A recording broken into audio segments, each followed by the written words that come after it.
How's up, y'all? It's popping is D. I've been away for quite some time. A lot has been going on in my life, but here I am. I'm back. I'm also on vacation again, so I'm in another country, and I will be gone for a few weeks actually. So y'all will see my location switch up quite a bit as the weeks pass. But anyway, we're gonna react to this vid by Impressive. This is Jussie Smollett. His shame and his sentence. I didn't know he was still a thing or anybody even cared about what was happening with this man, but sure, I guess it's a thing. I'm mildly curious as to what's happening with him, so let's check it out. Also, yeah, Megan and Dua Lipa and Keyshia Cole Eve falling out. If y'all want to hell down some more, anyway, let's watch. Hello everybody, welcome to the Impressive channel. There are a few things I want to talk about in this video. Since it's Friday, I want to talk about some new music. Now, Megan Thee Stallion recently dropped her new single with Dua Lipa called Sweetest Pie. And I actually like the song. I think the song is pretty catchy, and I could definitely see it doing well in streams and on pop radio. If it's marketed right, it can definitely be a pop hit. And I know Dua Lipa's fans are going to eat this song up. So I think it was actually a smart collaboration, and I think the single will do well. My only critique is with the content. I do wish Megan would switch things up with her lyrical content, because we kind of hear the same thing from her. We all know that Megan can rap, but I definitely want her to switch it up sometimes. But I do appreciate the fact that she's showing that she is versatile enough to carry a pop song. And I want to briefly give a shout out to the singer and songwriter Neja Charles, because she was the one who wrote the hook for the song. And one thing about Neja is she knows how to pen a hit. I mean, she doesn't miss at all. And if you wanted to listen to some of her other music, she does have a project out called Don't Say I Didn't Warn You. So check that out as well. Support Neja, because she really is a talented artist. But back to Megan and Dua's song Sweetest Pie. What did I think about the song? I thought the song was good. I liked it. I think it's a hit. Now, as far as the video is concerned, the video was definitely unexpected for me. I didn't expect the video to have such a dark, creepy theme. It was giving me Hansel and Gretel vibes, but the adult version of it. Megan and Dua basically lured these two men from the woods into their house, and they fattened them up with sweets and seduced them. But when the men found out these women were trying to destroy them, they tried to run, and all the men who were trapped under Dua and Megan's spell tried to revolt against them and punish them for what they did. But Megan and Dua destroyed them all in the end. So that's basically the whole gist of the video. It's about Megan and Dua Lipa tempting men and leading them to their destruction. Take that symbolism how you will. I mean, the Illuminati vibes were heavy in the video. But the song was cute. The song was cute. I thought the dancing was cute too. I think Megan did this whole sequence where she was winding, and she actually was inspired by this dancer named Royal G. So this is where she got that whole concept from. And also, I liked the little dance break she did in the woods. But everything was a little too dark and creepy for my taste. I didn't think the video fit the song, but I do think the song is a pop hit in my book. Now, moving on, let's talk about Jussie Smollett. The Empire actor Jussie Smollett was recently sentenced to 150 days in prison and 30 months of probation for staging a hate crime. Now, I'm sure a lot of y'all are already aware of this very wild story. A few years ago, Jussie claimed that two white MAGA supporters attacked him in the middle of the night in Chicago in below zero weather. And he claimed that these men called him racial and homophobic slurs, tied a noose around his neck. I mean, it was a whole crazy story. Come to find out, Jussie hired two people to attack him. And these people weren't white MAGA supporters. They were black African brothers. And they said that Jussie put them up to it and paid them money to do this. Now, when they confessed and said that Jussie was the one who staged this whole attack, the Chicago PD was absolutely furious.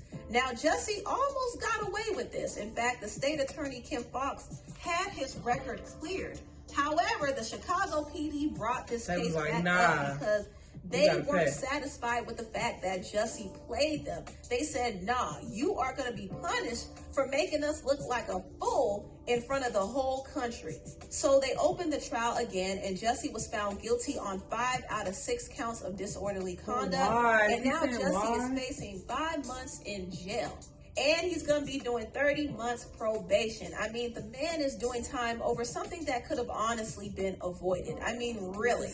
He wanted to be a social justice warrior. He wanted his name to go to new heights over this whole victim act, and it just backfired. I mean, he should have never done this. But Jussie refused to take the L. He still claimed to the very end that he is innocent. But sadly, we know that isn't true because there's too much evidence saying otherwise.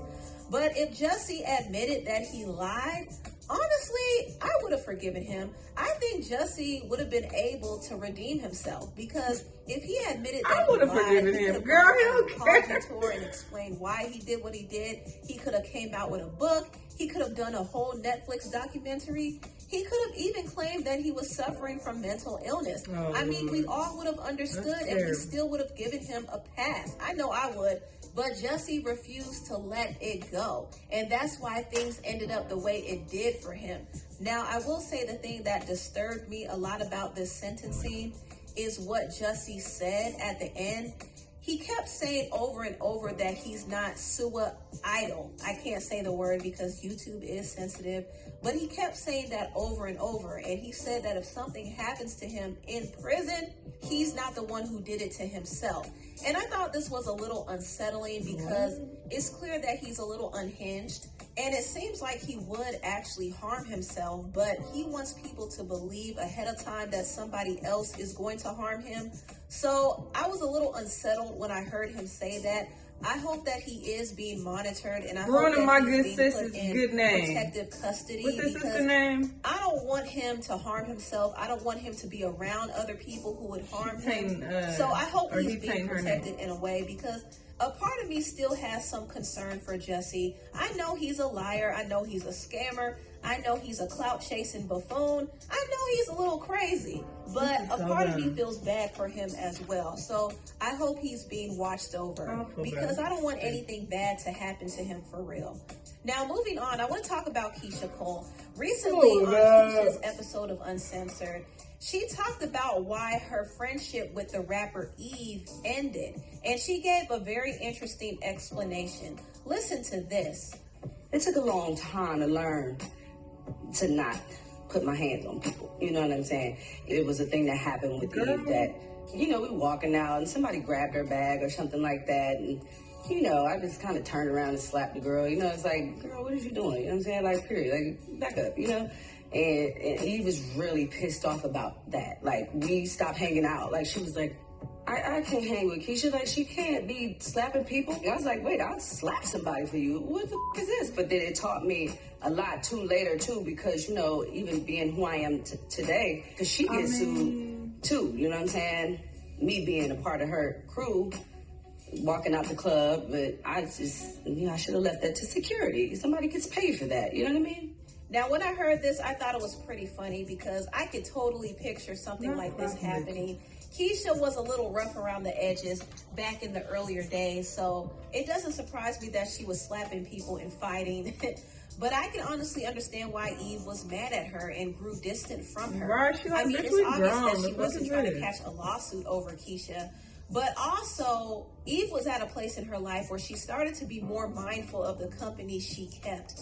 And this is a very important lesson. A lot of times when you're going up and elevating in life, you can't take certain people with you, and you can't hang around with a certain crowd. And this is something Eve herself had to learn because for a long time, she was around people who weren't good for her. She was in a very toxic relationship with Stevie J. In fact, her relationship with Stevie was so bad that she was depressed, she was having panic attacks, and she was drinking a lot. I mean, she was drinking a lot. So she went through some things, and Eve got to a point where she felt like she needed to cut some people off from her circle. And she said it wasn't an easy process for her at first, but she realized that a lot of the people she was around weren't serving her, and she had to cut them off. Me not being true to myself, not taking care of myself, not listening to myself. I think the people that I had with me at that time on tour just weren't good for me, and I was struggling to let them go. I just didn't have great people around me at the time. Besides my management, all of them were great. They actually were the ones that was like, you need to kick them off your bus. But of course I was like, nah, these are my people. Like, you can't talk to them. Like, these are my people. Like, they love me. And there was a lot. It was a lot that I needed to let go of, that I just wasn't ready to let go of. But literally every day I would have a panic attack. I definitely had to grow up, and it was my first lesson on shedding people, shedding things that just didn't serve you anymore. Because I'd never seen that in my life. So it was my first lesson, and this is your path, your dream. Not everybody belongs on the same path with you. And that's a hard realization when these are your homies, these are your people, this is your sister, this is your brother. You cry together, you hung out together, you've known each other for 100 years. And yeah, for me, it was hard. Like, damn near all my friends were like, you changed. I'm like, did I know? I thought we were growing together, and we just weren't. So as you can see, Eve had to go through the process of cutting her old friends off because she realized that she was going in a different direction. She was elevating. So she had to move away from people who weren't elevating with her. And this is one of the reasons why I feel like she cut Keyshia off. It wasn't just because of a potential lawsuit she would get from hanging with Keyshia, but it was also because Keyshia still had a lot of growing to do. She was still fighting. I think Eve saw that, and she didn't want to be around that. And I can't really blame Eve because Eve was at a different point in her life where she couldn't be surrounded by that. And also, she had a brand to protect. So she couldn't afford to be getting in trouble over Keyshia's actions. And it's unfortunate that she and Keyshia never repaired their friendship, but I think it was a learning lesson for them both, especially Keyshia. Keyshia had to learn that she couldn't move a certain way, and she had to keep her hands to herself. Anyway, but yeah, that makes total sense. What the fuck? You can't be out here slapping bitches. Who does that? Like, people are out here grown. Like, once you're no longer a teenager, you have to get your shit together, and you know, have to understand that A, you're gonna go to jail doing stupid shit like that, and B, you need to grow and be better. You can't just put your hands on people because they're doing shit that you don't like. Like, that's so childish, it's toxic, it's ridiculous. So I totally understand where Eve is coming from. I would have cut her off too, like, bitch. And I'm pretty sure that wasn't the first incident. If Keyshia just felt so comfortable slapping somebody like randomly like that, I'm pretty sure she was doing other toxic shit, and Eve probably was like, girl, I'm done with you, this is too much. And she cut her off, as she should.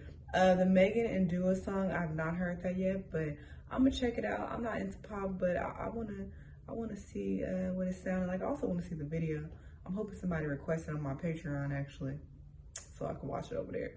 But yeah, that's about it. Room service is about to come clean my room, and I'm about to head out for the day. So yeah, I'm tired also. I just got here and I have had very little sleep, so excuse my energy. I should be better tomorrow. Anyway, y'all let me know what y'all thought about the video though. Let me know what other videos you want me to watch, and I'll see you on the next one. Bye.